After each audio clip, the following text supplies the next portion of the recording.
Hi, Peter. Welcome.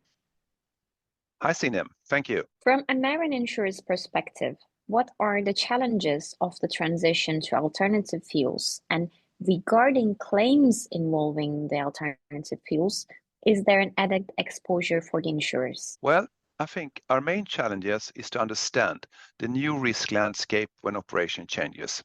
First, we have the technical challenges. The introduction of new and unproven technology is always a risk for the marine underwriters. We can expect some teething problems in the beginning until the industry have learned and gained experience. We have recent examples of this. For instance, with the introduction of environmentally accepted lubricants in 2014, we saw a spike in claims frequency for stern tube damages. The same goes for the introduction of ultra-low sulfur fuels, where we could see an increase in liner damages. Eventually, the industry learned and gained experience, and the situation is now back to normal from a claims perspective. We do expect to see a similar pattern when the industry is transiting to more exotic alternative fuels. Another aspect, and somewhat more worrying, I would say, are the properties of some of the alternative fuels now under consideration. Today's fossil fuels are comparatively harmless and have been used within the marine industry for decades. Everyone involved, from the supplier to the end user, are familiar with the safe handling and use. In contrast, I must say that methanol or ammonia, amongst others, are considered as quite dangerous.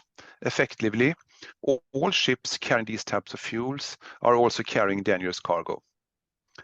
This will definitely impose an increased risk to the crew on board when handling the fuel. Stricter requirements and training must be in place to safely operate with some alternative fuels.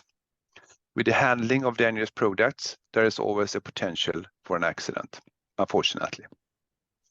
In addition to what I already said, the largest exposure is perhaps when we have a collision or grounding involving a ship with alternative fuels such as methanol or ammonia on board.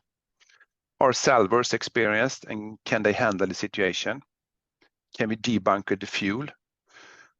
Will a damaged ship be allowed into port of refuge for repair with bunkers still on board? Several unanswered questions here with the potential to add to the cost for a claim. So that's my perspective on this question.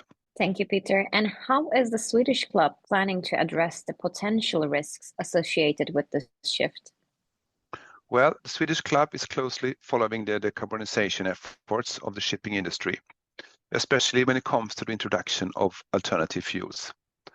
We are directly or indirectly participating in several industry projects where we provide our views and concern simultaneously as we provide feedback to our members. We think that a good way to address the potential risk is through the Swedish Club's loss prevention program.